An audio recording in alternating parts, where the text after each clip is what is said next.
Pues sí, Despierta Jerez ahora también en televisión, así que si quieren vernos pueden hacerlo a través de el televisor que tengan más cercano.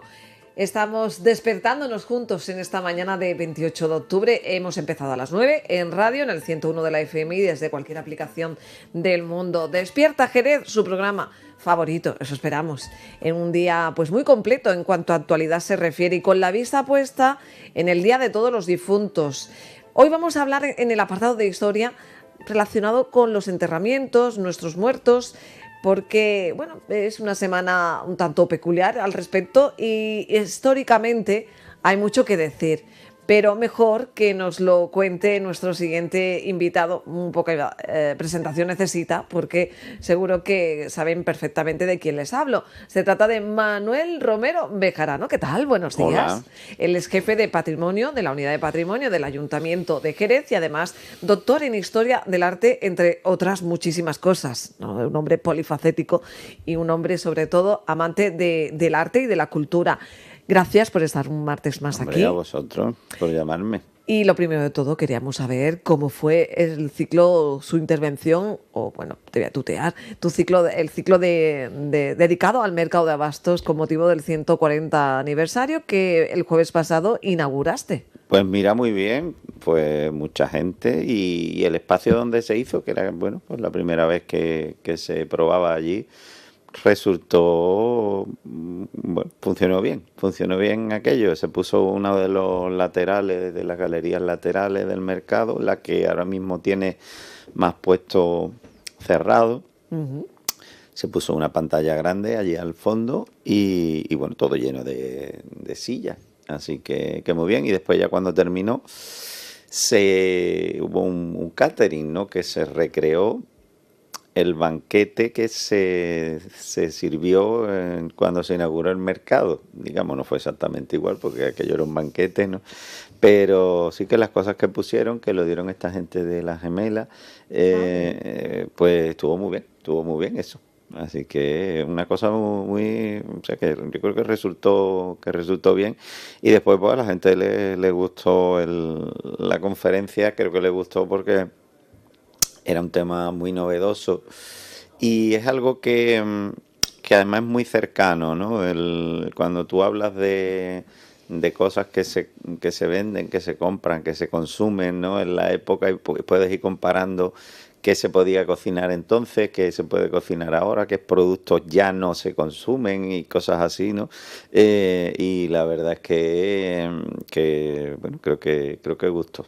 Y cuando terminan esas conferencias la gente suele acercarte. Sí. Se acerca a ti y ¿qué te dijeron? ¿Qué les Bueno, llamó la atención? hombre, siempre preguntan, ¿no? Digamos que cuando tú hablas de una cosa así, ¿no? Pues tú dices, pues, se ha documentado que se consumía, por decirte algo, pargos, ¿no? Que es una de las cosas que, ¿no? Entonces pues te preguntan, bueno, ¿y desde qué año, no? ¿Y de dónde venían? Y porque hay cosas que sí les resultan más llamativas, ¿no? O bien también hay gente que viene y te pregunta cosas que no tienen nada que ver con la conferencia, pensando que tú sabes de todo, y hay veces que le puedes resolver la duda y hay veces que es complicado, ¿no? O imposible, pero bueno. Como dices, Manolo lo sabe todo. Pues a ver si me puede ayudar.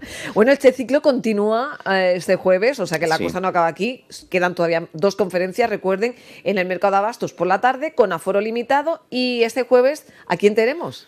Pues tenemos a David Caramazana, que está acabando ya, creo que está para entregarla una tesis sobre historia del urbanismo renacentista en la ciudad.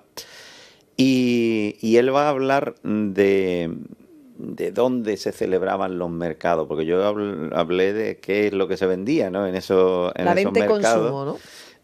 Pero él va a hablar de dónde era esa venta, que también es interesante porque, claro, digamos que el mercado de abasto, que se inaugura hace 140 años, supuso un avance en muchas cuestiones, pero entre otras en cuestiones higiénicas, ¿no? y sanitarias, porque los sitios donde antes se vendían las cosas pues no reunían condiciones apropiadas, ¿no?, para la venta de alimentos, para el control de esa venta de alimentos.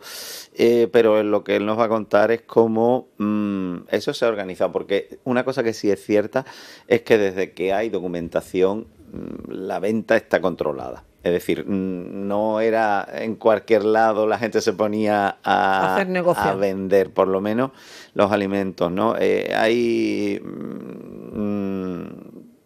noticias de tiendas de algunas cuestiones. Por ejemplo, resulta curioso saber que las primeras patatas que se venden, no se van a vender en ningún mercado de fruta y de verdura, sino en una tienda específica para eso, ¿no?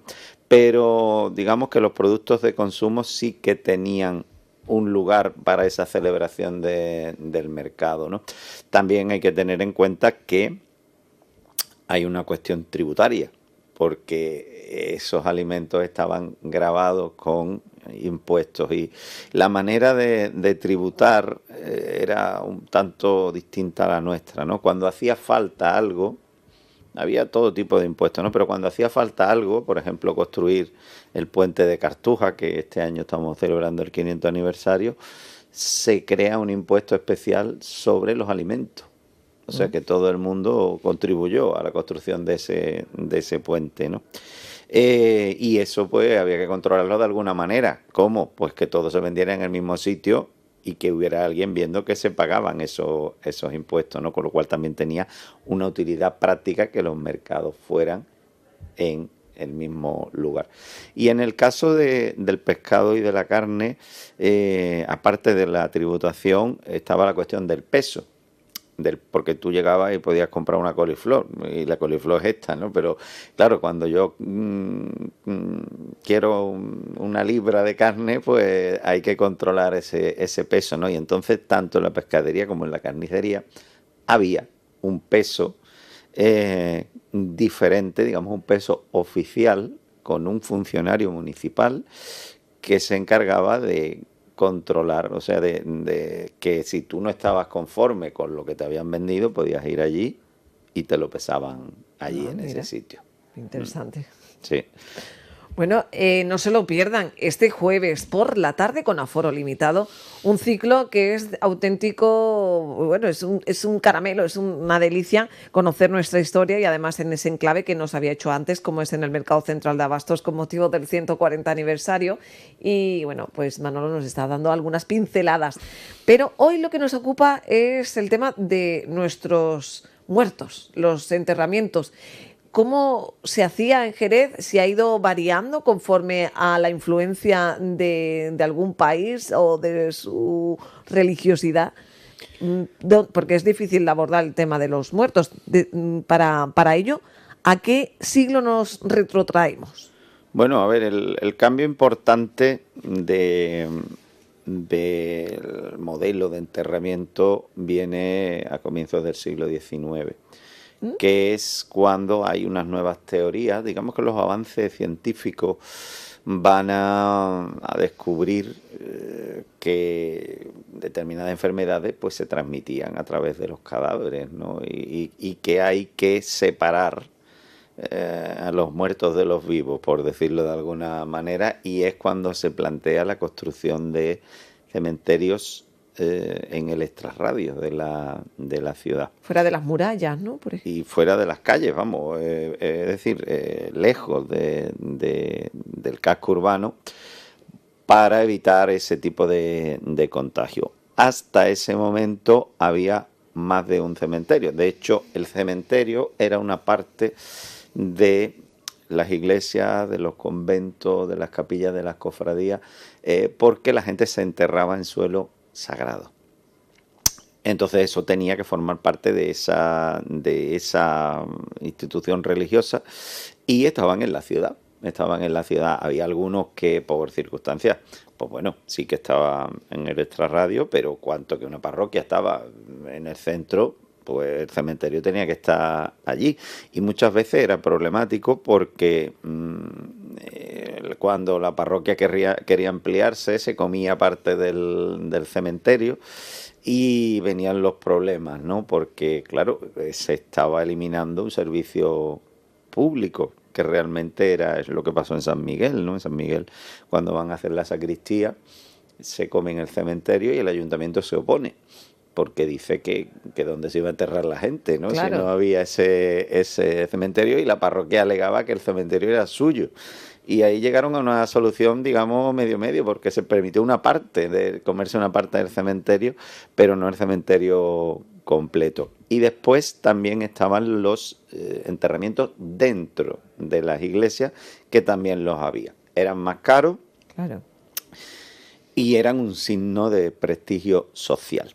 De enterrarse dentro de una iglesia, incluso dentro de la misma iglesia había niveles, ¿no? No era lo mismo tener una capilla propia, que las hay todavía en las iglesias, ¿no? Que tienen hasta sus rejas y demás. ¿Algún caso concreto por aquí, Bueno, por en Jerez? Santo Domingo tenemos la capilla de Cuenca, la capilla de Consolación, en San Mateo también están muy claras, ¿no? Se ven, Mm.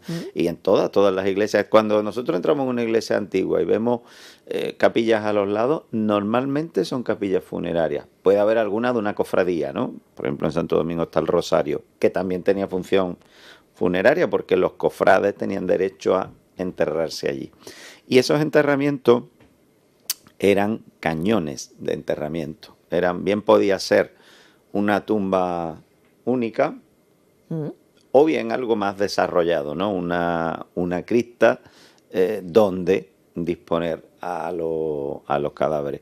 El caso, digamos, de más prestigio era cuando alguien financiaba una iglesia, un convento, con el fin de enterrarse ahí, ¿no? Que ya serían, o compraba la capilla mayor, pero eso eran casos ya excepcionales, ¿no? Estaba la iglesia de San Ildefonso, que era de la familia Dávila, que hoy no existe. Esa iglesia estaba donde hoy hay un sitio relativamente conocido, ¿no? Se llama la Tapería de Fundador, que está en la Sí. bodega de Fundador, que es una bodega muy bonita, la antigua bodega de Guadalupe. Eso era una iglesia donde los Dávila la construyeron ellos para enterrarse ellos ¿Y cuándo se exclusivamente. destruyó? Más o menos. Pues existe porque aparece en un plano a comienzos del siglo XIX. Todavía existía esa iglesia, pero desde luego los Dávila hacía mucho que no se enterraban allí. Tenían su enterramiento en San Lucas, en la catedral, y dejaron esa iglesia, ¿no? Pero la cuestión era que la gente se enterraba dentro, y de hecho todavía no hay muchas, pero hay criptas que se han abierto y que son practicables, porque también hay que tener en cuenta que muchas veces abrían las criptas de aquella manera, y sin pensar muy bien que estaban dentro de un edificio que podía caerse, ¿no? Entonces había veces que afectaban hasta los cimientos, ¿no? del edificio al abrir esas criptas, porque es que había una verdadera demanda, ¿no? de esas criptas. Y muchas, cuanto que los edificios, que las iglesias de Jerez prácticamente todas han tenido problemas estructurales, Ujú. se han Se han venido cegado, abajo. se han cegado, algunas se han hundido, pero cogían con escombros, la rellenaban, y ya esas criptas pues no son practicables, ¿no?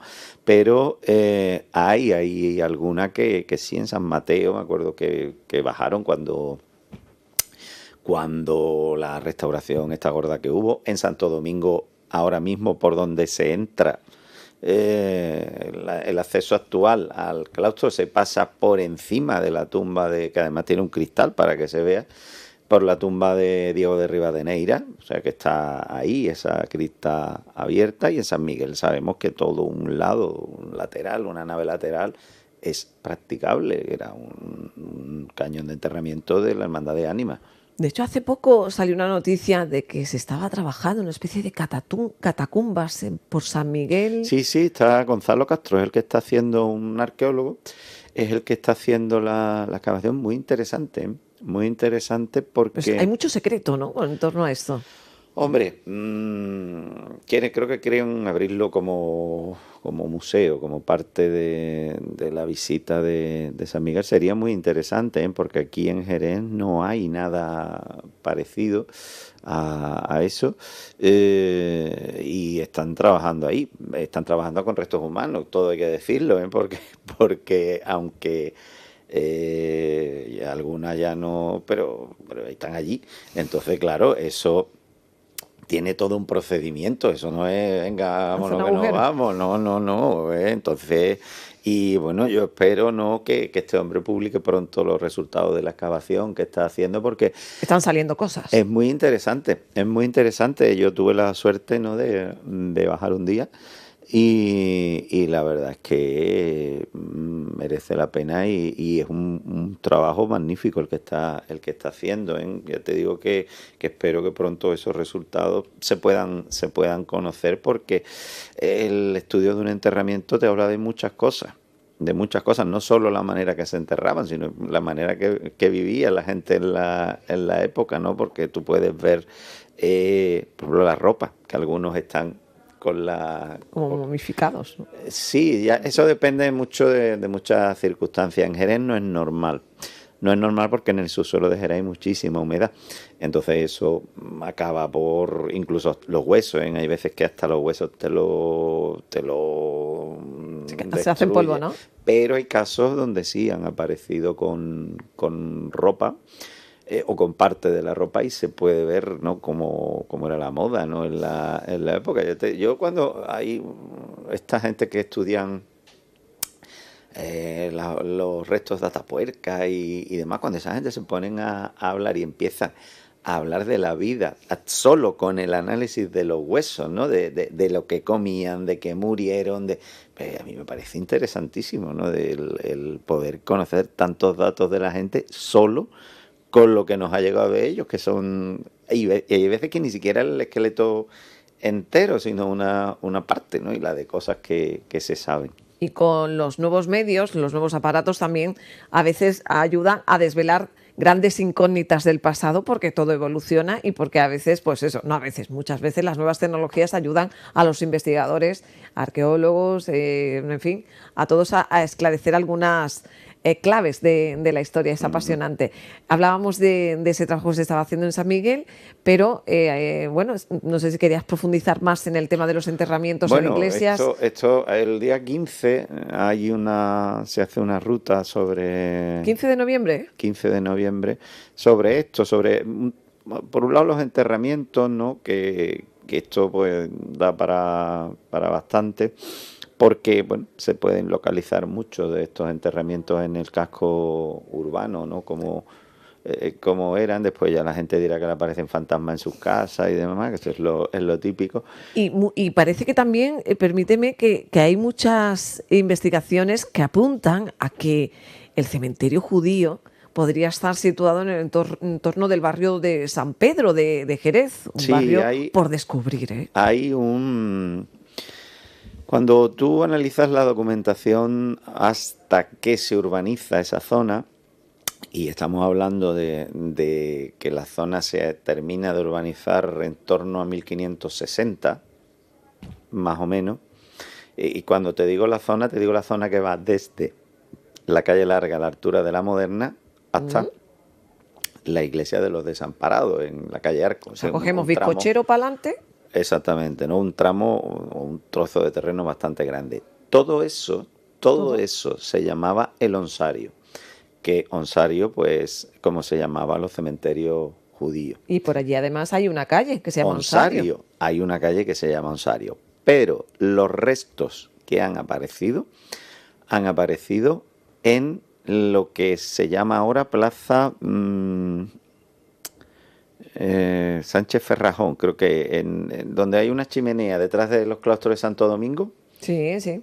ahí es donde aparecieron, y además un poco todo un revolutum, porque claro, esos huesos se habían movido y demás, y entonces ya no ha aparecido, como si te explico, un cadáver, sino huesos. Entonces el análisis de esos huesos pues es complicado, ¿no?, porque tiene que venir no solo un arqueólogo, sino un antropólogo, y es difícil. Posiblemente haya huesos de judíos ahí, pero también hay que tener en cuenta que los últimos judíos, como tales, se van de Jerez en 1492, aunque quedaron conversos en la ciudad, y de hecho la Inquisición abre por lo menos 3 procesos contra falsos conversos, o por lo menos los acusan de eso, ¿no? De ser como la herética pravedad que decían entonces. Pero el enterramiento desde luego acaba ahí. Ya a partir de ahí, si tú te conviertes al cristianismo, tú te entierras como cualquier cristiano, es decir, en una iglesia, en un monasterio, y ese onsario se aprovecha. Ese onsario se aprovecha como una expansión urbana. Y Manolo, el campo santo, Nuestra Señora de la Merced, el cementerio municipal, nos lleva ahí toda la vida, que muchos podemos pensar, No. el cementerio está a las afueras, ¿no? El cementerio lo tuvimos muy cerca, más de lo que creemos. Claro, ¿no? claro, es que la ciudad va creciendo, es que eso también hay que tener en cuenta, ¿no? Jerez, el cementerio lo ponen fuera en lo que era, bueno, el camino que iría hoy para la feria, ¿no? Podríamos decir que entonces la feria pues no existía, ¿no? La feria estaba lejos, pero ese camino llega a un punto en que no había casa y entonces donde se establece el primer cementerio. ¿Qué pasa? El siglo XIX es un siglo donde el crecimiento de la industria bodeguera es muy grande y se construyen muchísimas bodegas y se amplía el casco urbano con esas bodegas.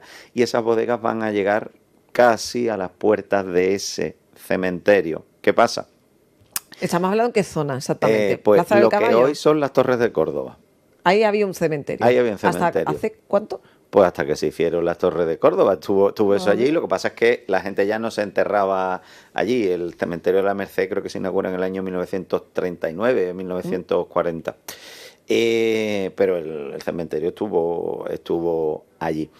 ¿Qué pasa? La ciudad va a crecer con las bodegas, pues con toda esa parte de William que hubo por allí y demás, ¿no? Y prácticamente se va a quedar a las puertas del cementerio. Y encima ya cuando empiezan a construirse viviendas, ya por aquella zona se hace la barriada de España y pegado al cementerio la Constancia.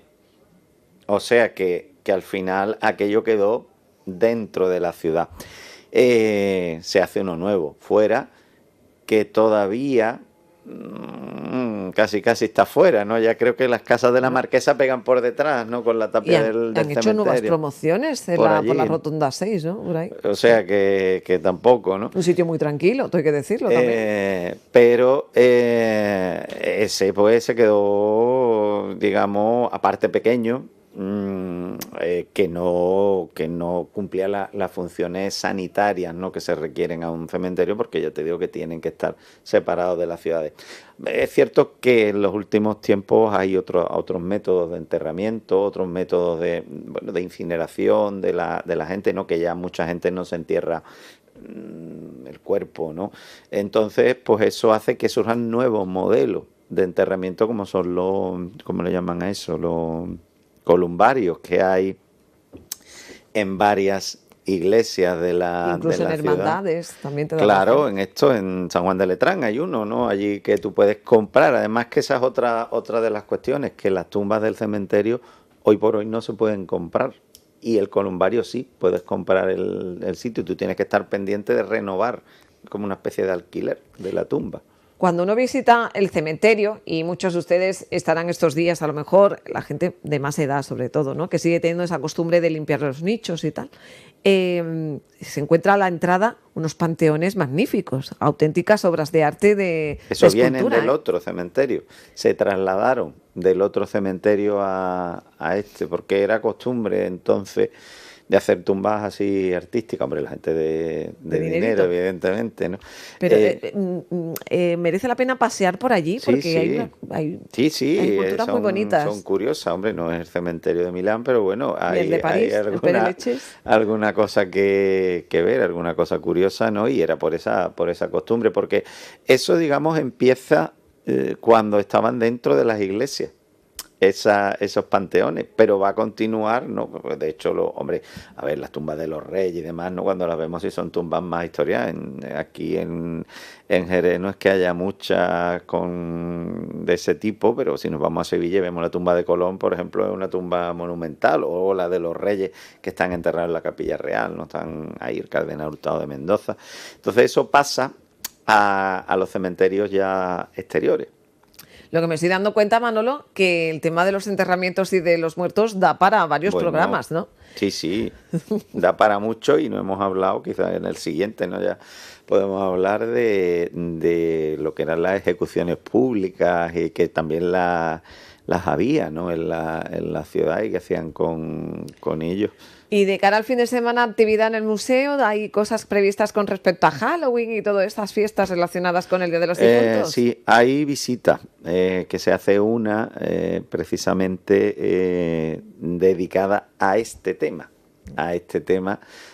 porque bueno, una parte importante, ¿no?, de los restos que hay en el museo están relacionados con el mundo funerario. Evidentemente eso es algo que no solo restos humanos, que también los hay, sino cosas que han aparecido en tumbas, sarcófagos, eso también está ahí. Entonces pues se hace una visita pues centrada en eso. Y para la ruta del día 15, ¿aconsejas de que ya la gente se vaya apuntando? Es que yo no sé si ha salido ya, suele salir a primero de mes. Hay gente ahí pendiente, ¿eh? Sí, hay gente pendiente y sí, porque es con plaza limitada, aunque siempre intentamos pues bueno, hacer más. Te vas a tener que duplicar. Sí, o hacer una visita virtual, ¿no? Que vayan con el holograma por la ciudad. Con el móvil. Bueno, apasionante, muchísimas gracias por siempre compartir tu saber con toda la audiencia de Onda Jerez y más allá, porque Onda Jerez también se ve en muchos pueblos, en muchas ciudades de la provincia de Cádiz y por supuesto en todo el mundo, jerezanos que están por ahí en muchas partes y que luego pueden ver el programa a través de nuestro canal de YouTube, que se lo ponen, y claro, a través del podcast, y en fin, que hoy en día las tecnologías siempre ayudando. Muchísimas gracias, Manuel Romero Bejarano, un grande que tenemos la suerte de tener aquí con nosotros. Y enseguida vamos con nuestros tertulianos. No sé si tenemos el tema de Laura Gallego, ¿me dices? ¿Otra vez? Mecano, es que había seleccionado una canción que venía al pelo para este tema de los enterramientos. El tema, dice así, es un tema de los 80, no es serio, este cementerio. ¿Te acuerdas? Sí. Pues nos quedamos con Mecano, un temazo para una semana muy de muertos.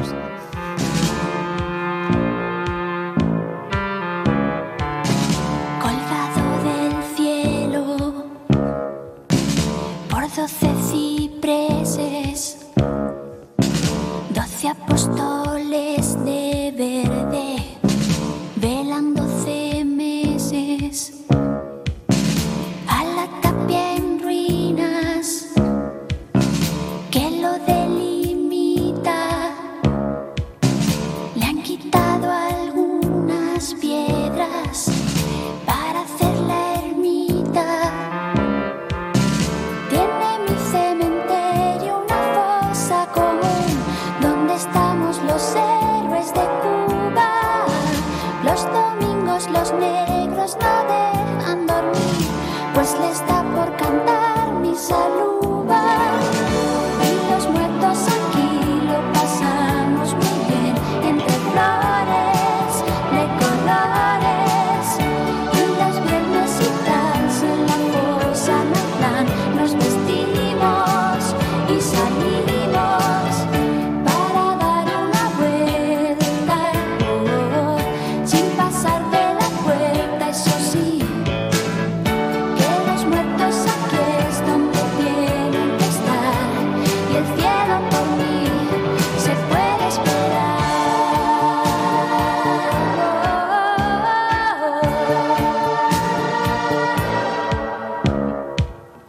Este cementerio no es cualquiera cosa, pues las lápidas del fondo son de mármol rosa.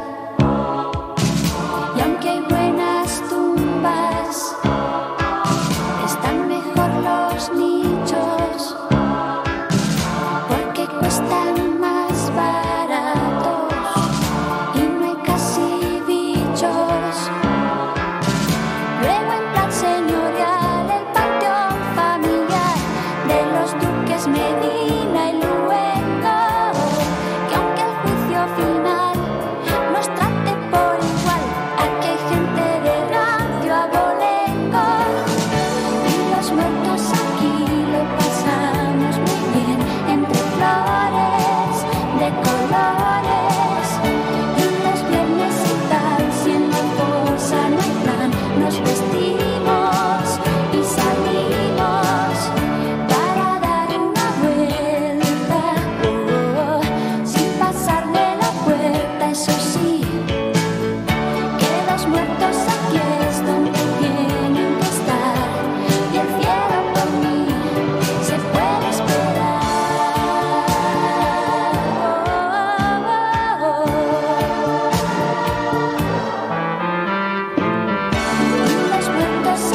Comienza ahora Despierta Jerez.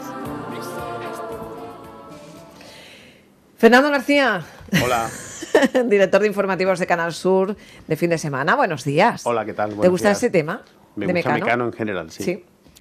Aunque yo no había nacido cuando salió ¿Eh? Mecano. ¿No? Abraham Ceballos, el responsable de Viva Jerez y 7V. Buenos días. Buenos días, muchas gracias. He ido así a saco. Pum. María Zarzuela, del Consejo de la Unión del Consejo de Hermandades, que siempre hay algo que decir. María Zarzuela, buenos días. Buenos días. Y Emilio Cañas, causa ausencia este martes, porque, bueno, pues la actualidad le llevará por otras partes. Ya sabe que Emilio Cañas del Diario de Jerez siempre está ahí pendiente de la noticia. Habrán también, por supuesto, y Fernando y todo el mundo, pero bueno, la semana que viene seguramente se sumará a la tertulia, porque hoy vamos a hablar de muchas cosas. Pero permitirme que María creo que quiere también, lo primero de todo, enseñarnos algo que nos trae, que tiene que ver con Uniper, ¿no? Sí, con personas únicas, el calendario 2026, el calendario benéfico de enfermedades raras, el cual es solamente colaboras con 5 euros y bueno, ayuda a estas familias y a estos niños que investiguen, que ayuden y la verdad es que en la sociedad en la que hoy día nos movemos y somos tan poco sensibles y pues qué mejor que colaborar y ponernos en la piel de los demás y ayudar a estos niños.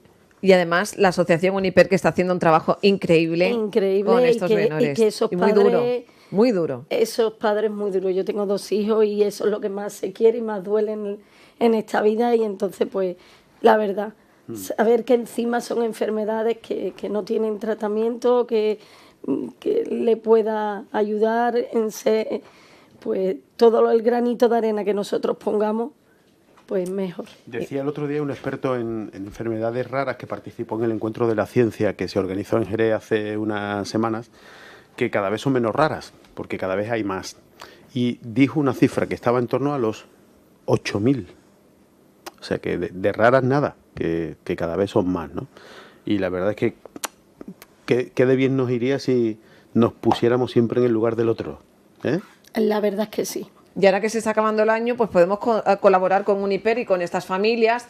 Lo han hecho muchas empresas, el ayuntamiento y todas estas empresas que aparecen en el calendario para ayudar. Además, las imágenes, me imagino que algún compañero fotógrafo habrá echado una mano, ¿no? Ha sido voluntario y ha hecho unas imágenes preciosas. Pues cada uno en el entorno del que se mueven. Ellos en Santa Ana, esta niña es hermana de la Hermandad de Santa Ana, otros en el fútbol, cada uno en su ambiente, los chiquillos pues se hacen su calendario, ¿no? Y creo que Y le vemos el rostro también a estos niños, sí, ¿no? a Que estos tienen niños. nombre y apellido. Yo los conocí cuando fui cartera real. Tuve el privilegio de visitar a estos niños porque son especiales y los padres más todavía, ¿no?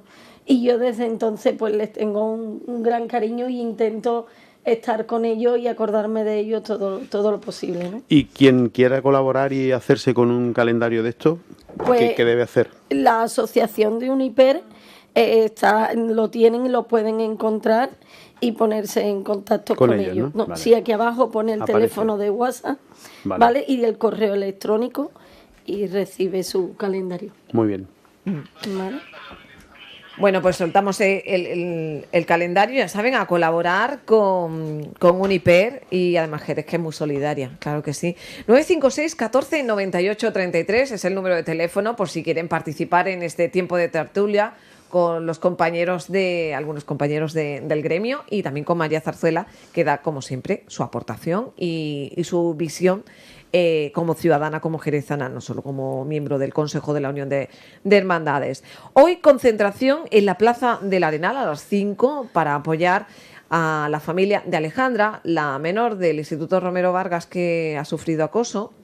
Vamos a hablar con Albert Vitodén, el presidente de la Flampa, de este caso, pero también en este martes se ha convocado una huelga estudiantil para mostrar el apoyo, pedir la dimisión de toda la junta directiva del Colegio Concertado de Sevilla, donde estudiaba la menor Sandra, que se suicidó, tomó esa decisión tras sufrir el acoso de varias compañeras. Tenemos al otro lado del teléfono a Carlos Ochoa, el secretario del Sindicato de Estudiantes de Sevilla, que ha convocado esta huelga estudiantil a nivel estatal. Carlos, ¿qué tal? Muy buenas. Hola, buenos días. ¿Cómo está yendo, lo primero de todo, esta protesta? Bueno, los datos que nos están llegando es que ahora mismo está la educación absolutamente paralizada, ¿no? Los datos que nos llegan es que hay un seguimiento del 90 al 95%, hay institutos que están absolutamente vacíos, ¿no? Por lo tanto, pensamos que la huelga está teniendo un seguimiento masivo y que se va a reflejar también en las manifestaciones que vamos a tener ahora a las 12 en Sevilla, en Cádiz, ¿no? Y en todo el estado. ¿Cuál es la última hora sobre el caso de la joven Sandra, de todo lo que ha ocurrido desde que saltara la fatídica noticia? Bueno, la verdad es que, antes de empezar sí que me gustaría, ¿no?, en nombre del sindicato de estudiantes, trasladar todo nuestro ánimo, nuestro calor, ¿no?, y nuestro aliento, ¿no?, a los familiares, a los amigos, a los compañeros y compañeras de Sandra, ¿no?, que sabemos que están pasando unos momentos muy duros, ¿no? Sabemos que se ha abierto una investigación por parte de la Fiscalía, pero queremos denunciar que aquí no se están tomando todas las medidas, que la dirección del instituto, en primer lugar, debería de dimitir en bloque, porque son los responsables de no haber activado el protocolo y de no haber movido un dedo precisamente para defender su prestigio y para defender que se mantengan las subvenciones públicas al Instituto Las Irlandesas de Loreto. Y en segundo lugar, que la Junta de Andalucía que mantenga el concierto a Las Irlandesas de Loreto es una completa vergüenza, que refleja también el grado de degeneración y de privatización que sufre la escuela pública, y es anteponer los privilegios y es anteponer el negocio que hacen las empresas de la escuela privada y que también hace la Iglesia Católica con la escuela pública, anteponer todo eso antes que la integridad de los y las estudiantes. Desde luego, Carlos, el caso de Sandra nos ha conmovido a todos, no solo a Sevilla, donde residía esta menor, sino que su situación, todo lo que ha ocurrido, que no ha sido el único caso, por desgracia, ha hecho que se despierte un sentimiento de apoyo a la familia y de decir hay que tomar medidas con todo esto del acoso, que parece que ha venido para quedarse, ¿no? Sí. Por desgracia, lo que le ha sucedido a Sandra ha conectado con la experiencia vital de millones de jóvenes, que sabemos que el bullying es una losa que oprime a la juventud, que si uno no lo sufre en sus propias carnes, conoce a alguien que lo sufre, y que sabemos que efectivamente casos como el de Sandra se pueden repetir como ya suceden, y que si todo esto se produce es precisamente porque no se activan los protocolos y porque la escuela pública está destruida, porque efectivamente el bullying se puede prevenir con recursos, con psicólogos en los centros de estudio, con orientadores, con una bajada de ratio. Sí, pues con los recursos y medios que nos niegan todos los días a quienes estudiamos en la escuela pública, ¿no? Entonces, pues, claro, precisamente porque ha conectado con la experiencia vital, pues somos miles y cientos de miles los que hoy vamos a salir a las calles a denunciar esta situación en solidaridad con Sandra y para exigir que Sandra sea la última víctima de este monstruo que es el bullying. Mientras tanto, recordamos que este martes 28 de octubre hay huelga estudiantil en ESO, bachillerato y FP en todo el país. Carlos Ochoa, portavoz del Sindicato de Estudiantes de Sevilla, muchísimas gracias por atender la llamada de Onda Jerez Radio y también Televisión. A vosotras. Chao. Bueno, las palabras del portavoz del Sindicato de Estudiantes. ¿Algo que comentar al respecto, María? Bueno, la verdad es que el caso ha conmovido y creo que tomar las medidas en todo esto está muy bien, pero también tenemos que mirarnos cada uno mismo, ¿no? Y ver también cuál es la parte nuestra de responsabilidad, ¿no?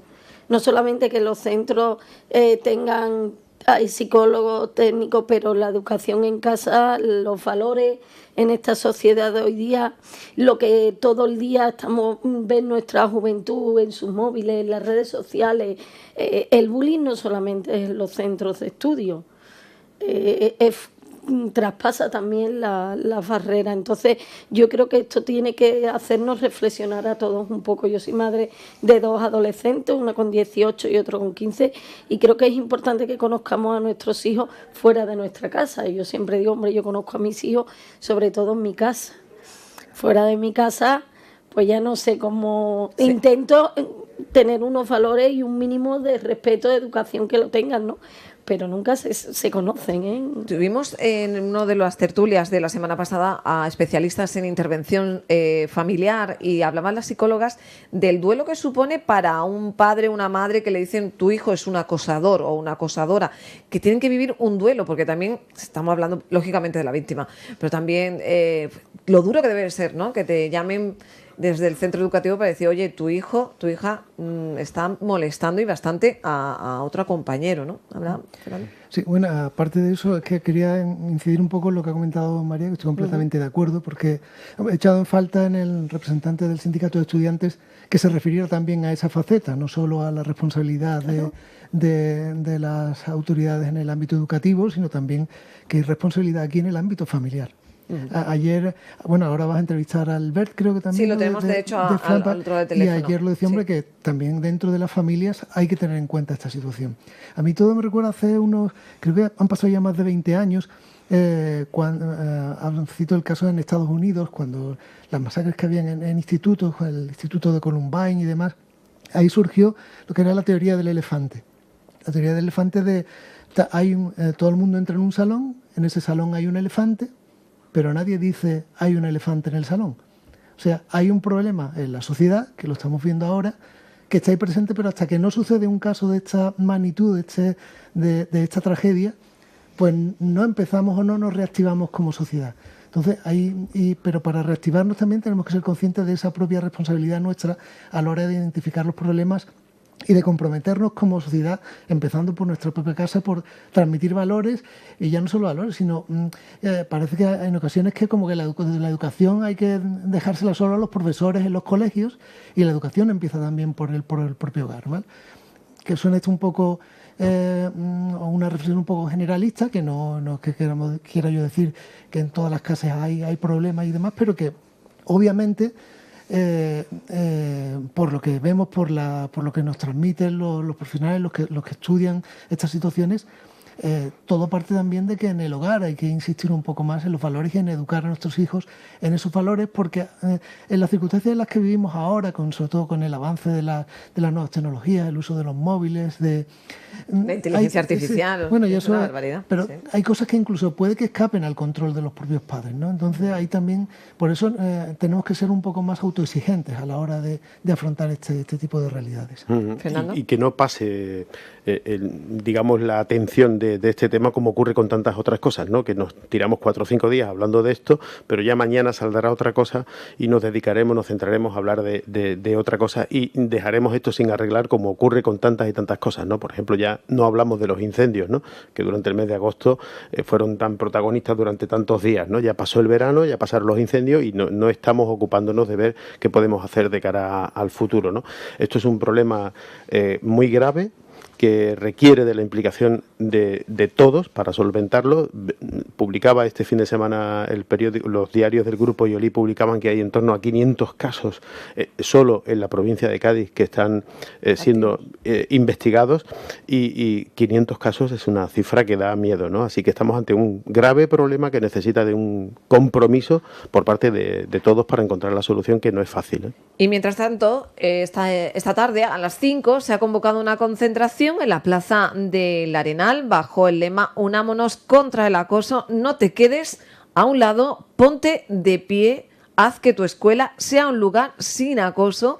Una iniciativa que partió del Instituto Astarregia en colaboración con la Federación Local de Asociaciones de Madres y Padres de Alumnos, la FLAMPA, que preside Albert Vitodé, al que se han adherido institutos y centros de primaria, porque, bueno, pues recordemos que se había convocado ya pero luego saltó el caso de la joven Alejandra, alumna del Instituto Romero Vargas. Se han tomado medidas de la dirección, compañeros, hemos podido leer noticias donde hemos escuchado los testimonios de la madre, también hemos podido leer información acerca de cuál está siendo la investigación al respecto. Y la alcaldesa de Jerez, María José García Pelayo, Juanma, nuestro técnico, a ver si nos podemos escuchar las declaraciones de la alcaldesa María José García Pelayo diciendo precisamente esto con respecto al acoso. De solidaridad con la familia, estuvimos hablando con Alejandra y con su padre el otro día, el sábado. Y bueno, espeluznante, ¿no? Escuchar en primera persona el relato del sufrimiento de Alejandra y ver a Alejandra, ¿no? También estaba allí con sus amigas, y luego escuchar también a su padre, pero especialmente a ella, que es a la que lo ha sufrido. Por lo tanto, en primer lugar, nuestra solidaridad con ella y nuestro cariño hacia Alejandra. Y luego, por supuesto, condenarlo de manera contundente, pero no solamente este caso, sino todos los casos que se puedan producir y todos los casos que se hayan producido.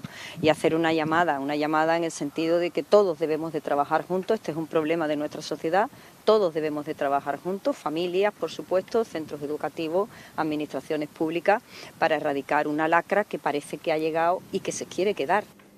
Albert Vitodén, presidente de la Flampa de Jerez, buenos días. Hola, buenos días. Albert, te tuvimos aquí la semana pasada precisamente hablando de acoso. No había saltado el tema de Alejandra, de esta menor de Jerez, estudiante del Instituto Romero Vargas. Y bueno, pues hoy hay concentración prevista en la Plaza del Arenal. Albert, toda la sociedad se está movilizando, parece, con el caso de Alejandra y con tantos otros, muchos, ante una situación que, como decía la alcaldesa, es una lacra, ¿no? Sí, es evidente. Si alguien hubiera pensado de que son temas aislados o puntuales, creo que equivocado está. De hecho, los datos están allí, ¿no? Es evidente que con todos los cambios sociales, con todos los fenómenos, por un lado, de mejora en las comunicaciones y demás, pues al mismo tiempo pensamos que se debería de trabajar en varios filtros que permitan que la comunicación sea mucho más buena, con contenido mucho más digerible, en fin, que toquen las sensaciones, el buen hacer, la conciencia, el sentido de empatía por el otro, por la otra. Es decir, hay un problema de filtro importante, ¿no? Es decir, que todo está vertido y parece que es un mercado donde al buen postor, ¿no? Cada uno tira lo que tira y sin darse cuenta de que tenemos una sociedad incipiente, con una juventud que necesita aprender, formarse, por lo tanto, en fin, tenemos un grave problema. Yo creo que estar en la calle hoy no es ni mucho menos decir que hoy estaremos en la calle y ya está, sino estar en la calle hoy es seguir reclamando que estemos constantemente en las calles, en los centros educativos, en todos los ámbitos donde se pueda generar sentidos y elementos que ayuden a que ya no hablemos, o al menos que ningún niño ni niña pues tenga que pasar por situaciones, ya les digo, bastante aberrante y bastante dura, ¿no? Que no solo que el acoso que sufre inmediatamente, sino es cómo lo va a vivir a lo largo de su crecimiento, cómo lo va a digerir y cómo se va a conformar como persona y cómo se va a posicionar ante una sociedad que tal vez en muchas ocasiones no ha sabido proteger. Por lo tanto, en fin, estamos ante muchos dilemas y por ello, pues esta tarde esperemos que estén allí el propio alumnado, estén los padres y las madres, estemos la sociedad en general para poder decir basta y que estaremos atentos en cualquier caso, que yo pienso que este tema ha venido para estar, para reclamar que la sociedad le hinque el diente y que, como decía un contertulio hace un ratito, que no nos olvidemos igual que hay muchísimas cuestiones, que los medios no se olviden, que la sociedad no se olviden, que los padres y madres no se olviden, que el alumnado no se olviden. Es decir, que es un tema que hemos de tener presente constantemente, no solo cuando ocurra, pero para prevenir que no ocurra.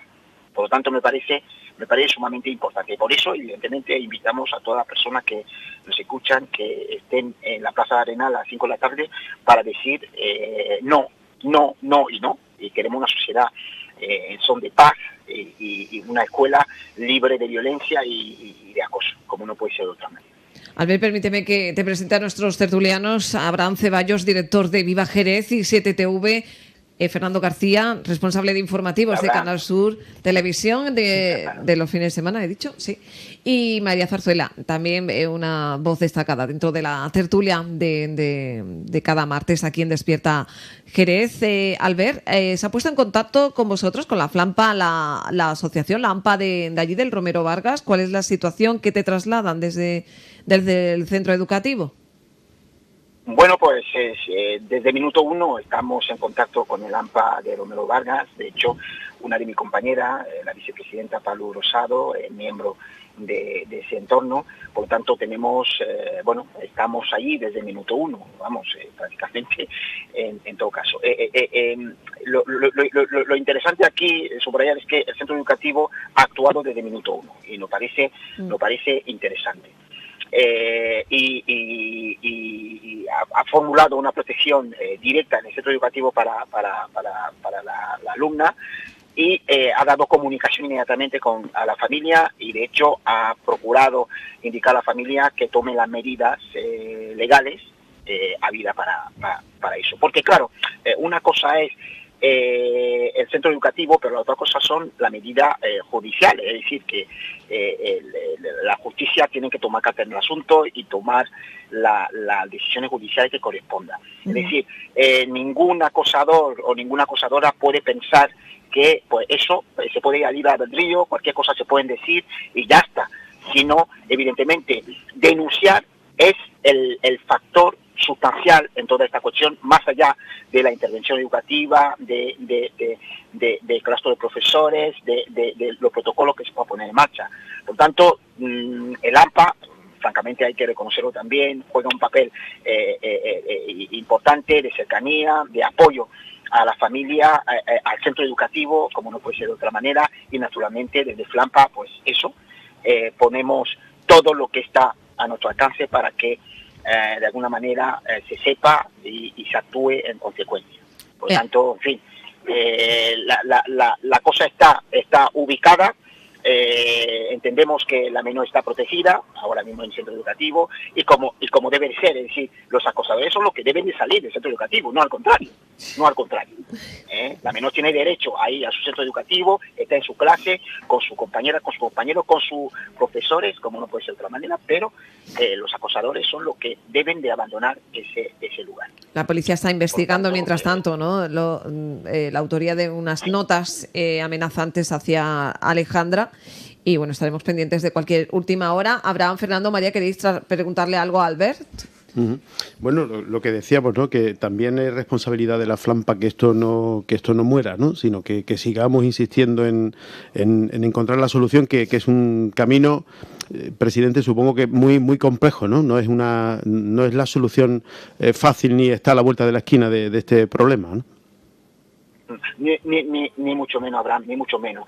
Yo creo que, y totalmente de acuerdo contigo en cuanto a que la FLAMPA y cualquier otra asociación o federación hemos de trabajar intensamente para poner este tema en la llana. Es decir, no podemos olvidarnos de esto. Es que no podemos pensar que después de hacer una manifestación, después de estar un mes o dos sin caso concreto de acoso, esto se ha acabado. No. Hemos de trabajar incisivamente para que llevemos a los centros educativos formaciones específicas sobre convivencia, sobre gestión de la diversidad. Es decir, yo creo que hoy más que nunca hace falta implementar diferentes actuaciones que permitan que de cara al futuro, o al menos en los próximos años, digamos, mira, todo lo que hemos hecho ha dado este resultado. Ya no hay caso, no hay caso, o al menos tenemos mayor capacidad para prevenir los casos de acoso. A mí me parece que por ahí va un poco el tema, y naturalmente la FLAMPA no se cruzarán los brazos, es que estamos intensamente con esta cuestión y aportaremos lo que esté en nuestra mano, sin duda alguna. Ha dicho usted, me parece, que el centro educativo, ¿no?, desde un principio se ha puesto con ustedes, y eso creo que es un dato también muy importante. En el caso de Sevilla decían que no habían hecho nada por perder prestigio, por no. Yo creo que los centros educativos tienen que cambiar también eso y entender que el prestigio no es tapar lo grave, sino al contrario, proteger a su alumnado, a sus menores, que esto no suceda, que esto no, y que el instituto se ponga también al servicio de ayudar al menor. Creo que es importantísimo, ¿no? Cambiar también esta forma de ver. Sí, no, absolutamente. Vamos a ver, es que la comunidad educativa es un componente potencial, pero potencial cuando hay conexión, cuando hay interrelación, cuando se analizan las cuestiones, cuando se conjugan en el mismo sentido para buscar soluciones. Pero la comunidad educativa es inexistente cuando no se dan, en este caso, cuando los directores del centro miran la casa hacia adentro, incluso se puede llegar a caer en el error de esconder el problema. Pero el prestigio, ¿qué es prestigio? ¿Qué es prestigio ante la vida de la gente? ¿Qué es un prestigio ante la vida de la gente? ¿Qué es un prestigio cuando nuestros niños y niñas no pueden ir a estudiar con tranquilidad? Se tiene que confrontar a la materia, pero no a la persona. Es que, vamos a ver, ¿de qué estamos hablando aquí? Entonces, a mí me parece un gravísimo error. Y por eso interpelamos a los centros educativos que las AMPAs son importantes. Las AMPAs son importantes. Y porque, en definitiva, la familia no solamente está en casa, pero también su participación y coparticipación en el ámbito educativo es una fortaleza, no puede ser una debilidad. Por tanto, a mí me parece que en sentido de Romero Vargas ha sido clave, que el centro ha conectado directamente con el AMPA y evidentemente pues se ve que se reman hacia el mismo lado, se hace fortaleza y por lo tanto se afronta el problema. Y yo digo aquí, ¿qué es eso? Que el prestigio de un centro. Pero vamos a ver, el prestigio lo hacen las personas. El centro en sí no significa nada. Vamos a ver de qué estamos hablando. Bueno, igual yo puedo entender que tal vez la cuestión es que como cuando un centro concertado, pues igual se entra en dilemas de evitar, de perder el concierto y cosas así, pero vamos, en cualquier caso, yo lo que pienso aquí, incluso el concierto no está por encima de la vida y el bienestar de la gente, es todo lo contrario, ¿no?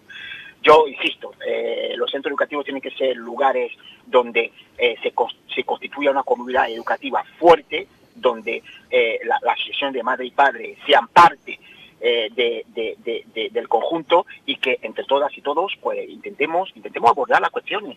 Por eso a mí me parece mucho más fuerte eso que caer en la dinámica de intentar preservar, porque no sé cuánto, pero en nombre de un centro educativo que vale, en nombre de un centro educativo en relación con la vida de la gente. ¿Qué vale eso? Fernando Abraham. Entonces, a mí me parece un error. Fernando García. Albert, me gustaría preguntarle si en este momento hay algún padre o madre que nos esté oyendo y que tenga conocimiento de algún caso o que lo esté viviendo en su propia familia. ¿Qué le recomendaría? Pues yo le diría, como lo vengo diciendo, que lo cuente. El AMPA no está allí solo para las actividades fantásticas, bonitas, maravillosas. No, el AMPA está allí para escuchar la voz de los padres y la madre. El AMPA está allí porque, de alguna manera, el AMPA puede ser un canal de comunicación con el centro, porque en ocasiones los centros, por su propia dinámica, puede que no tenga suficientes elementos como para detectar, o porque la cosa está súper sofisticada que no se ve o se ve de puerta para afuera. Pero si una madre o un padre lo sabe, no, es que no se puede esconder, es que no se puede decir, bueno, pero esos son pues seguramente no pasa nada. O, pues mira, son tus amigos, son tus amigas y no pasa nada. No, todo lo contrario. Hay que tomarlo en serio. No podemos permitir, bajo ningún concepto, que nuestro hijo o hija nos diga, pues mira, a mí alguien me ha dicho tal cosa. Naturalmente hay que analizar eso. Hay que darlo a conocer, analizarlo, y podemos llegar a decir, oye, mira, pensamos que esto no trasciende de nada, pero habiéndolo analizado. Y 4 ojos ven más que dos, evidentemente, ¿no? Entonces a mí me parece que no podemos caer en decir, o incluso yo diría, si alguien me está escuchando, por favor, que no tengamos vergüenza de decir, no voy a decir esto para que la gente no piense que nosotros no tenemos capacidad para poder protegernos. No, oigan, no, todo lo contrario. Díganlo, porque hay diferentes actores que pueden tomar carta en el asunto, y evidentemente podemos encontrar salida más satisfactoria y evitar las situaciones más gravosas. Es que ¿cuántas vidas estamos perdiendo en esto? Es que no podemos permitir que un niño, una niña, con toda una vida, pero vamos, ¿de qué estamos hablando? ¿De qué estamos hablando? ¿Que ya no vamos a tener una próxima generación? ¿Vamos a permitir esa generación se maten?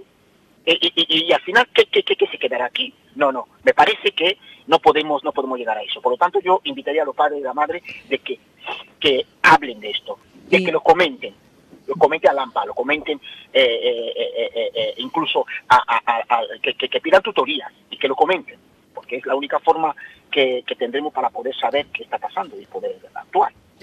Sí, Albert, buenos días, soy Abraham Ceballos. Quería comentarle, más que pregunta, incluso casi una reflexión, porque tengo una especie como de sensaciones encontradas.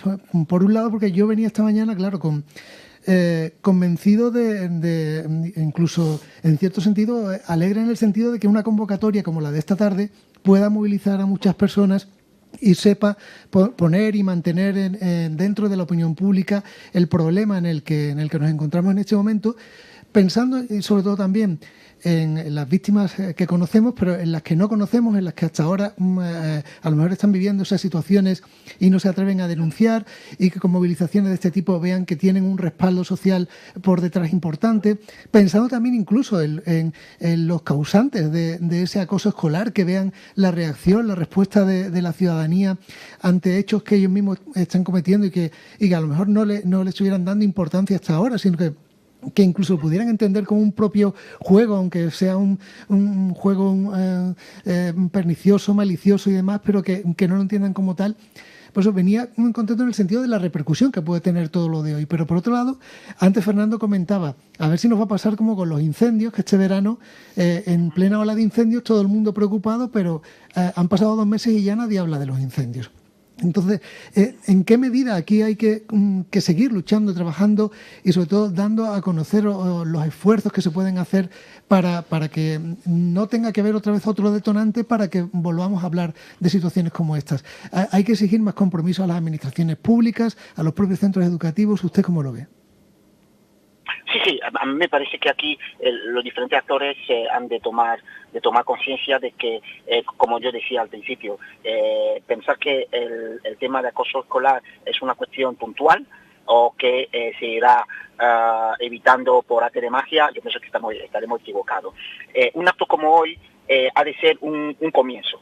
Y es evidente que un acto como hoy puede tener múltiples efectos. Por un lado, poner el tema en la diana, es decir, ponerlo en la calle, ponerlo a disposición de público y decir, oye, esto está pasando y no podemos estar mirando hacia otro lado, y es importante, y eso nos concierne a todas y todos.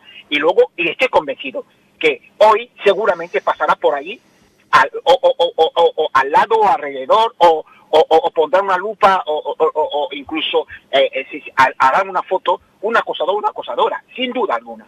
Pero estoy convencido que los mensajes y la actitud que allí se va a tener, evidentemente lanzará un mensaje claro, que es que ya se acabó, es decir, que ya no puede ser, Y luego, por otro lado, yo creo que, y es una cuestión que pienso tratar en los próximos momentos con la directiva de Flampa y otras entidades que de alguna manera se presten a ello, es intentar buscar una estrategia para mantener esto vivo. Mantenerlo vivo, porque en muchas ocasiones cuando no se hablan de algo parece que ya no existe. Parece que ya no existe. No sé si sería hacer concentraciones periódicas o no lo sé. No sé a qué llegaremos, pero es evidente que esto tiene que mantenerse vivo. Tiene que mantenerse vivo. Por lo tanto, habrá que hacer cosas, habrá que hacer algo que lo mantenga vivo y que no nos olvidemos así de pronto, y esperemos que haya casos graves para decir otra vez, no, sino tenemos que estar permanentemente haciendo cosas para que esto se mantenga vivo y que la sociedad no se duerma sobre esta cuestión. Alberto, rápidamente, por avanzar en otros temas, aunque este evidentemente tiene peso propio en el día de hoy, donde está previsto en Jerez, en la Plaza del Arenal, a las 5 una concentración. Dos cuestiones. ¿Hay un plan alternativo en el caso de que haga su aparición la lluvia, o seguiría la concentración prevista tal cual? Y luego, a raíz del caso de Alejandra, a la que mandamos desde aquí, desde Onda Jerez, nuestro más sincero apoyo, y a toda la familia, para que no se sienta sola. Se ha activado, si tenéis constancia desde la Flampa, de que hay en Jerez, en el término municipal de Jerez, más casos o más protocolos de acoso activados. Pues vamos a ver, en primer lugar, no tenemos ninguna alternativa en cuanto a la lluvia, y esperemos que la lluvia no dé tregua, esperemos que no dé tregua. Pero claro, es que vamos a ver cuántas manifestaciones se han hecho y cuántas concentraciones se han hecho, y siempre se ha buscado alternativas. Bueno, estamos en la Plaza Arenal y tenemos alrededores, pues, diferentes plazoletas, cosas, para podernos aguardar un momento y luego volver si hace falta. Perfecto. Yo creo que, o si no, incluso indicaremos que la gente se lleve en los paraguas. Vale. Si no es un problema. Y en cuanto a los casos, a ver, no me atrevo a hacer un poco así, pues lanzar así una historia, sí, más. No, pero yo estoy convencido que hay datos de que en la provincia de Cádiz, y seguramente Jerez no estará exento, que hay casos, es decir, que hay casos, por lo tanto, cuando vayamos teniendo más datos, incluso la cuestión no es solo que ocurran, sino que han ocurrido y cómo se han actuado igualmente, pero también en términos de prevención. Los iremos comentando, pero como es evidente, no lo lanzaremos así a bombo y platillo, sino se sabrá en cuanto a las actuaciones que se puedan poner en marcha. Por eso digo que la Flampa está con las antenas puestas, sin duda alguna, y las diferentes AMPAs igualmente, porque claro, sabemos que hoy más que nunca debemos de prestarle especial atención a este fenómeno. Alberto Den, presidente de la Flampa en Jerez, muchísimas gracias por atender la llamada de Onda Jerez y de Despierta Jerez. Esperemos que esta concentración, estamos convencidos de que será así, sea todo un éxito para apoyar a Alejandra y para decir no al acoso escolar. Gracias. Muchas gracias.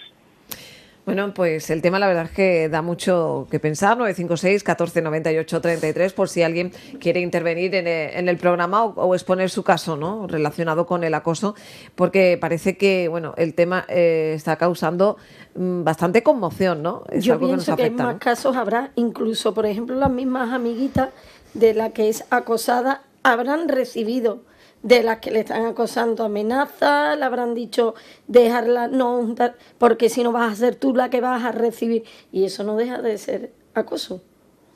Porque las víctimas lo que hacen con ella es aislarla totalmente, dejarla sin amistades, y así reacciona también esa joven, por el miedo de ser ella la que sea la nueva víctima o la persona acosada, ¿no? Entonces yo creo que, en segundo lugar, esas niñas amigas de la persona que está también han tenido que sufrir no vayas a decir nada a tus padres, no vayas a decir nada a los directores, no, porque vas a ser tú la próxima que vas a recibir. Los que acosan nunca acosan solos, son menos valientes que la persona que es acosada. ¿La indiferencia es acoso? Es que el miedo está. El no hacer nada. No es indiferencia, es miedo. Yo creo que sí, hay que verse, ¿no? Hay que verse también en ese contexto, ¿no? Y tener que volver mañana... Claro, es que yo tengo que volver y yo no quiero que me pase lo que le está pasando. Entonces mejor callarme, mejor... Porque habrá gente que no lo... Hay compañeros que no compartan esas prácticas. Por eso es muy importante arbitrar mecanismos de defensa para la persona que lo ponga en conocimiento, que lo comunique o que lo denuncie. Y el entorno de esa clase, de esas amistades... Y la discreción es muy importante, de dónde viene esto, por qué viene, que se investigue, luego se sabrá si no... o sí, ¿no? Pero es verdad que hay que proteger, es como salvando las distancias, el caso de la violencia machista, ¿no? Que denuncien, sí, pero yo luego tengo que volver a casa. Ahí está. Entonces, en fin, hay circunstancias y circunstancias, que no todo se circunscribe a un hecho puntual. Vamos a hacer esto, ¿no? Esto requiere de una reflexión en la que intervienen, como decía antes, muchísimos aspectos y muchísimas instituciones y representantes que tienen que proteger al alumno, y proteger al alumno es lo complicado en estos casos, ¿no? Porque, como digo, tú tienes que volver a tu centro educativo y sentarte en tu aula y compartir la vida con la persona que te rodea. Entonces, cuidado con el señalamiento y cuidado con la protección, ¿no? Y hay que volcarse en que la juventud ahora tiene que tener una preparación importante en todo, pero sobre todo en valores. Estamos perdiendo lo que es la educación en valores, que vuelvo a repetir, que no es del centro educativo, es desde la familia, pero sí que es verdad que mis hijos se llevan muchas horas en un centro educativo y que es importante que se tengan en cuenta esa enseñanza, eso del respeto, el coleguismo. No es ni mejor ni peor educación la EGB que lo que haya, por supuesto que no, pero yo el respeto, el don, que parecía una cosa, para mí era una distancia, una barrera, un respeto. El profesor no era mi colega, no era mi amigo, era don. Y yo sigo viéndolo por la calle y es don. No, y que tenía... Y esos valores y ese respeto hay que volver. Nos hemos pasado, yo creo que al otro extremo. Al otro extremo, al amiguismo total. Encontrar el término medio en todos los aspectos de la vida es lo complicado, ¿no? ¿Dónde está el término medio, no? Eso de don, por supuesto, ¿no? Pero yo también recuerdo que mi padre le decía al profesor, si usted un día le tiene que dar una torta al niño, como si fuera yo, ¿vale? Y yo no estoy diciendo que haya que poner en marcha sistemas violentos para atajar las problemáticas, pero nos hemos pasado al otro lado. Además, yo sabía, el profesor le iba a decir a mi padre, oye, mira que María ha hecho, y yo sabía que me caía doble. Yo ya iba rezando y llorando lo más, y a lo mejor él no había sido yo, pero a mí no me iban a dar la posibilidad de defenderme, solo tenía. Entonces, ese libertinaje, porque es la palabra libertinaje, hay que frenarlo, pero en todos los ámbitos. Y tiene que tener no solamente en los institutos, un profesor para controlar 25 personas que tiene allí, es que tiene que ser autoridad, que si no, eso no lo controla nadie. Y bueno, yo recuerdo cuando llegaba el profesor a clase y decía buenos días y le respondíamos todos buenos días. Que es lo mínimo, ¿no? Fíjate, no te responde ni te da... Sí. Fíjate, puede parecer una tontería, no, pero no es ninguna tontería. Igual que no es encontrarte a alguien por la calle y cruzarte de cara y no saludarte. O llegar a un sitio y decir buenos días, y que no conteste nadie. Que es lo que yo le digo a mis hijos, el mínimo de educación hay que tenerlo. Y tú entras a un sitio y lo normal es saludar, no ponerte a hablar con el amigo como el que el resto no existe o como el que no ha llegado. Mira, perdona. Y ese momento ascensor que no sabe ya para dónde mirar. Yo recuerdo de pequeño en el colegio guantazos, palmetazos, tirones de oreja. Y castigos, ¿no? Y castigos, por supuesto. Y que había situaciones un tanto violentas, pero pasar de ahí eso a que el profesor haya perdido la autoridad en el aula. Esa es la cosa. Si os parece, vamos con otro tema. Ya casi no sé si me va a dar para el final, pero creo que también había que exponerlo. Sobre el tema de la financiación, lo económico, de lo que tanto se habla. La alcaldesa ha pedido un criterio distintivo de financiación del Estado que recoja la singularidad de municipios tan extensos como el de Jerez. Y esto era lo que decía María José García Pelayo respecto al tema de la financiación. Ya tiene prácticamente los mismos habitantes que Jerez, pero fíjense ustedes que Coruña tiene 8 kilómetros cuadrados, o sea, 8 kilómetros cuadrados el territorio de Coruña.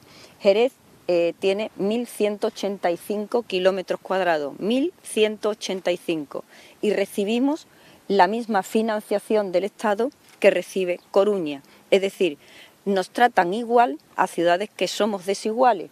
No es lo mismo, pues por ejemplo, en el caso de Jerez, tener que llevar los autobuses o el servicio público de autobús a 20 kilómetros, a 30 kilómetros, a 40 kilómetros del casco urbano, tener que llevar la limpieza, tener que llevar, bueno, pues las actividades de cultura, las actividades de ocio, recoger la basura. Es decir, no es justo que ciudades que somos desiguales tengamos los mismos criterios de financiación.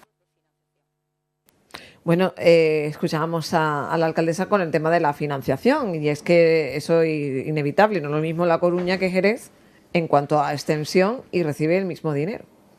¿Qué se puede hacer ahí? Yo creo que en el mismo debate que hay a nivel nacional con respecto a la financiación de las comunidades autónomas se debe aplicar también a los ayuntamientos, ¿no? Quiero decir que, y en teoría debería venir después, ¿no? Vamos a arreglar primero la situación del reparto en igualdad de condiciones sobre las comunidades y luego hablemos de los ayuntamientos, que es un problema gravísimo el problema actual de la financiación de los ayuntamientos, ¿no?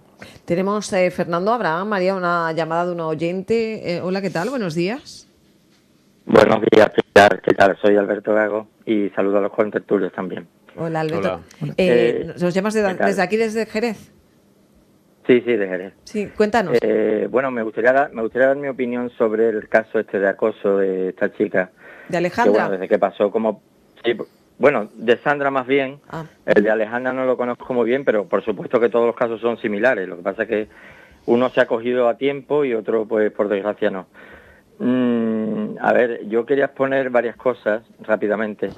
Yo soy padre de 4 hijos, también he sido delegado de clase, algunos en la edad escolar todavía. Y lo que digo es, verás, todo lo que se haga en favor de erradicar el acoso y todo está muy bien. Lo que yo no entiendo, hay cosas que no entiendo como padre, y ya digo que yo también he estado delegado de padres y demás, es que por cualquier cosa se haga una huelga estudiantil. O sea, en vez de, mi opinión es que en vez de estar hoy de huelga a los niños o jóvenes, deberían de haberlos concentrado en el colegio y, por ejemplo, algún policía experto, psicólogos, y tratar el caso en las aulas, y después pues se convoca una manifestación, pues perfecto. Lo que no me parece bien es que los niños, pues, huelga por la muerte de Sandra, huelga por Gaza, huelga, mira, yo a mi hija le pregunto dónde está Gaza y es que ni lo sabe. No sé si me explico.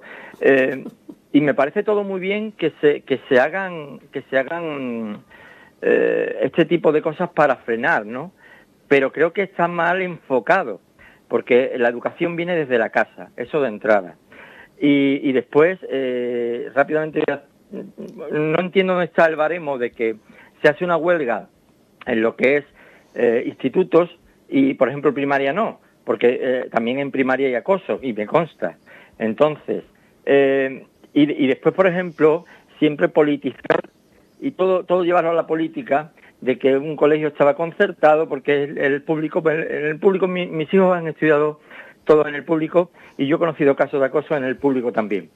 Quiero decir con esto que, y corregirme si me equivoco, había una norma, o he escuchado, de que si estos colegios concertados dan este tipo de quejas, pues le pueden quitar el concierto y demás. Me parece, si eso es correcto, sí, me parece horrible la persona que ha hecho eso, porque eso habría que premiarlo al colegio por erradicar este tipo de situaciones que se dan en todos los colegios, concertados, no concertados, privados, en todos.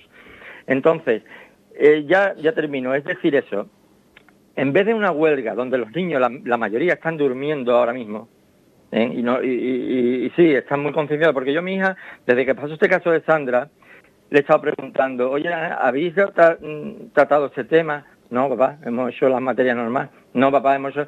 Y un día como hoy, que se convoca esta huelga, en vez de convocar la huelga, pues que vayan todos los niños y concentren un día especial contra el acoso. Y lleváis actividades, gente especializada, y se trata ahí con los padres y demás, pero no, incluso que fueran los padres, pero no esto, que para mí me parece pues que no tiene ningún sentido. O sea, no tiene ningún sentido, y además trastoca a toda la familia, que los niños, una vez más, por otra, esta es la tercera huelga en 2 meses de clases. Claro. Y no sé qué fin es este. Si quieres tratar el tema de la guerra, lo tratas allí. Y lleva expertos, y que conozcan la historia, y que conozcan el problema y todo. Si quieres tratar el tema y lleva expertos, pero no huelga, porque las demás, y ya termino, perdón, los demás profesionales no han hecho huelga de nada. O sea, quiero decir... Claro, una situación complicada. todo Si el mundo que está tiene trabajando. niños en edad de primaria y otros en instituto, ¿qué hace? Uno lo lleva, no lo lleva. Gracias, Alberto. Sí, Yo creo que ha quedado pero, bastante... Pilar, sí, dime. sí, lo único es decir, ¿dónde está la línea de decir, en primaria no hay acoso, la huelga es a partir de instituto? Ya. Es que son cosas que no tienen sentido ninguno. Bueno, muchas gracias, escucho por la antena. Me gustaría poder extender un poco más el programa porque me han dicho que ya nos quedan 3 minutos. Muy rápidamente, además también María, gracias Alberto por llamarnos y por escuchar el programa, que me encanta que la gente participe. 956 14 98 33. Mañana más Despierta Jerez con más tertulias, pero bueno, si queréis puntualizar o compartir algo con lo que decía el oyente. Me ha parecido muy acertado todo lo que ha dicho en toda su intervención, ¿no? Y muy bien desde luego expuesto. Es para la reflexión de un padre de 4 hijos que opina también tiene experiencia con libremente, 4, tiene experiencia, ha sido representante y ha mostrado su opinión, y es también para reflexionar sobre lo que ha dicho, claro. María, tienes que decirnos algo, Pues nada, recordar que- lo del calendario de Uniper. Sí, y que el Consejo Recordad. de la Unión de Hermandades pues va a proyectar el día 5 de noviembre y el 6 en la Sala Compañía, el día 5 la película Quedan. ¿Cuál? Y ¿Qué la película? película Quedan, que es la ¿Quedan? Quedan de Cofrade de Semana Santa, una película que se estrenó hace poco. Y luego el día 6, La Llena de Gracia, que es la película de la Magna. ¿Qué de película? ¿Eh? Sí, 2. Nosotros ya vamos por 2 películas, ¿no? Necesitan los cines Yelmo. a este ritmo. Y las entradas es simbólica, es un donativo de 2 euros para pelear y para ayudar a El Salvador, a la situación tan extrema que lleva El Salvador. Nos Día encontramos. 5 y día 6 en la Sala de Compañía. noviembre en la Sala Compañía. Vale, y el calendario que tenemos que Hombre, colaborar. por supuesto. Yo ahora me voy a hacer con uno para poder ayudar a la Son 5 asociación. euros, que no lo hemos dicho, ¿no? Sí. ¿Sí lo has ¿Cinco dicho? euros? Sí, creo que sí, pero bueno, Sí, son lo pone, 5 euros. Lo pone y donativo bueno, 5 euros. Eso es. Ahora que te está terminando el año, pues para el trabajo, ¿verdad? A mí me viene estupendamente ahí en mi mesa, colgarlo en la pared, poder tener el calendario y así ayudar a Y conocer Uniper. a estos niños que dentro, bueno, pues tiene toda la información de ellos y de la labor que hacen esa asociación y esos padres. Hay una que- frase aquí chulísima que ¿Qué? dice: cuando A ver. llegué a casa, mamá y papá no sabían qué hacer conmigo. Ahora no sabrían qué hacer sin mí. Oh. Qué que bonito, ¿no? además, Lo dice Jaime, del síndrome Pitt-Hopkins. Sí. Hay muchísimas enfermedades que, por desgracia, por ejemplo, esta de Pitt-Hopkins, no tengo ni idea de Aquí lo que va. Sí, yo te digo que hay casi 8.000 pero mira, 8.000 aquí al final enfermedades te raras. van explicando Ah. lo que padece cada niño y cómo intentan, ¿no?, pasar el día a día esos padres y esos niños. Y la verdad es que hacen una labor, vamos, tremenda. Que nos riñen, dice. Bueno, pues nada, que estábamos aquí tan a gusto. Ya hablaremos con Uniper. Abraham Ceballos, gracias. Ha sido un Gracias, placer Tita. este mes compartir minutos Ah, de que ya la radio. semana que Ya, viene- ¿Tu última Yo me voy. tertulia? Ah. Ay, Bueno, pero vamos, estoy por aquí, en informativos y Que tal. vuelve Chari, ¿no? Claro, vuelve Chari, que está deseando. Muy bien. Qué raro que no haya llamado ni nada, ¿no? Para decir que vuelvo. Fernando García de Canal Gracias. Sur, muchas gracias. Gracias. Te veo el fin de semana Gracias. comiendo, enterándome de las noticias de Andalucía. Y María Zarzuela, un placer, muchas gracias. gracias a ti Que siempre. siempre el consejo da muchas noticias. Estamos.